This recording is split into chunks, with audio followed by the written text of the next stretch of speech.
ایک قرآنی واقعہ آپ کو سناتا ہوں جس میں یہودیوں کے بندر بن جانے کا ذکر ہے۔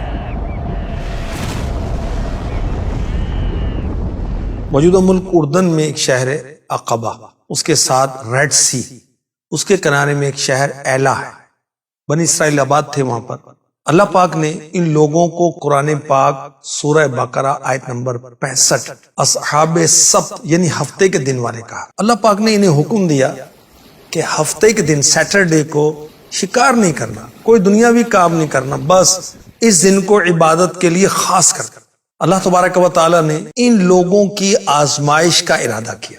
وہ کیسے کہ ہفتے والے دن سمندر میں مچھلیاں زیادہ ظاہر ہونے لگی اور باقی دنوں میں غائب ہو جاتی۔ اب ان لوگوں نے اپنے خیال میں ہفتے والے دن کی حرمت کو باقی رکھتے ہوئے ایک ہیلا کیا، وہ یہ کہ جمعے کو دریا کے کنارے کنارے بہت سارے گڑھے کھودے، ہفتے کی صبح کو دریا سے ان گڑھوں تک نالیاں بناتے جن کے ذریعے پانی کے ساتھ مچھلیاں گڑھوں میں آ کے قید ہو جاتی۔ اتوار کو انہوں نکالتے، کہتے ہم مچھلی کو پانی سے ہفتے کے روز نہیں نکالتے، ہم تو اتوار کو نکالتے ہیں۔ 40 سال یا 70 سال ان کا یہ عمل رہا۔ ان کے اس عمل کی وجہ سے بستی میں رہنے والے افراد 3 گروہوں میں تقسیم ہو گئے۔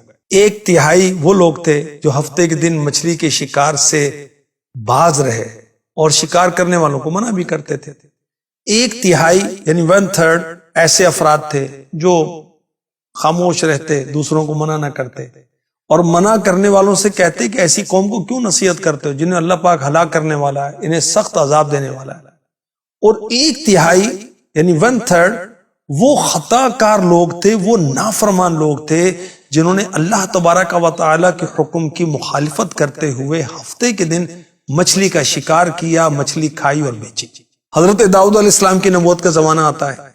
حضرت داؤد علی نبینا علیہ الصلوۃ والسلام نے انہیں اس کام سے منع کیا اور فرمایا کہ ہفتے کے دن جو تم مچھلیوں کو قید کر لے تو یہ تو شکار ہے، اس سے باز آؤ ورنہ عذاب میں گرفتار کیے جاؤ گے۔ جب مچھلی کا شکار کرنے والے لوگ اس نافرمانی سے، گناہ سے باز نہ آئے تو منع کرنے والے لوگوں نے ان سے کہا ہم تمہارے ساتھ میل جول نہ رکھیں گے۔ انہوں نے گاؤں تقسیم کر کے بیچ میں ایک دیوار بنا دی۔ منع کرنے والوں کا ایک دروازہ الگ تھا جس سے آتے جاتے اور خطا کاروں کا دروازہ الگ ہو گیا۔ جب وہ لوگ اپنے کام سے باز نہ آئے تو حضرت سیدنا داؤد علی نبینا وعلیہ الصلوۃ والسلام اللہ کے نبی نے ان خطا کاروں پر لعنت کی۔ اس لعنت کی وجہ سے اللہ تبارک و تعالی نے رب جبار و قہار نے ان لوگوں کو عذاب میں گرفتار کیا۔ ہوا یوں کہ ایک روز جو ہفتے کے روز شکار کرنے سے منع کرتے تھے انہوں نے دیکھا کہ خطا کاروں میں سے کوئی اپنے علاقے سے باہر نہیں آیا۔ انہوں نے سوچا کہ شاید یہ شراب کے نشے میں مدہوش ہوں گے۔ جب انہیں دیکھنے کے لیے دیوار پر چڑھے تو کیا دیکھتے ہیں کہ وہ بندروں کی صورت میں مسخ ہو چکے تھے۔ اللہ پاک ارشاد فرماتا ہے سورہ اعراف آیت نمبر 166 فَلَمَّا عَتَوْا عَمَّا نُهُوا عَنْهُ قُلْنَا لَهُمْ كُونُوا قِرَدَةً خَاسِئِينَ۔ پھر جب انہوں نے ممانعت کے حکم سے سرکشی کی ہم نے ان سے فرمایا دھتکارے ہوئے بندر بن جاؤ۔ سورہ اعراف کی آیت نمبر 165 میں اس عذاب سے اللہ پاک نے نیکی کی دعوت دینے والوں کو بچا لیا اور مجرموں کو ہلاک کیا، اس کا بیان ہے۔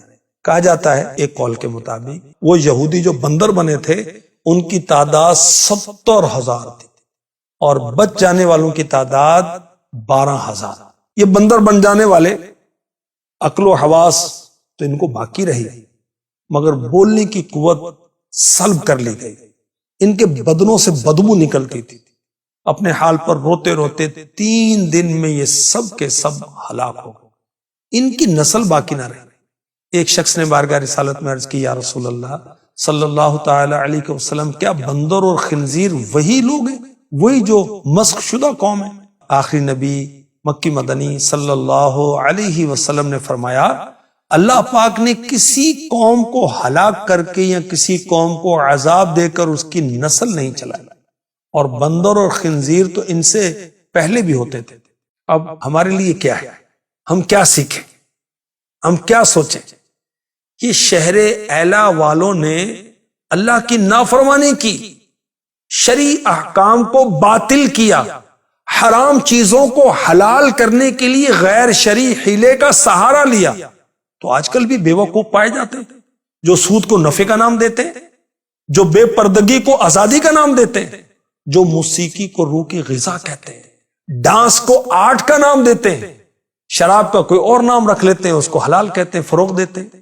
یہ سب حرام حیلے ہیں، اور میرے پیارے نبی صلی اللہ علیہ وآلہ وسلم نے پہلے ہی سے ہمیں بتا دیا، فرمایا جیسا یہودیوں نے کیا تم اس طرح نہ کرنا، کہ تم اللہ پاک کی حرام کردہ چیزوں کو طرح طرح کے ہیلے کر کے حلال سمجھنے لگو۔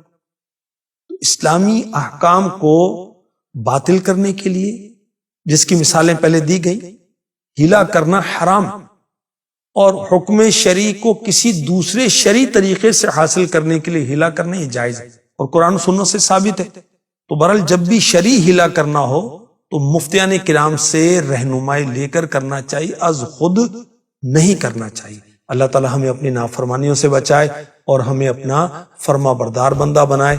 آمین آمین آمین۔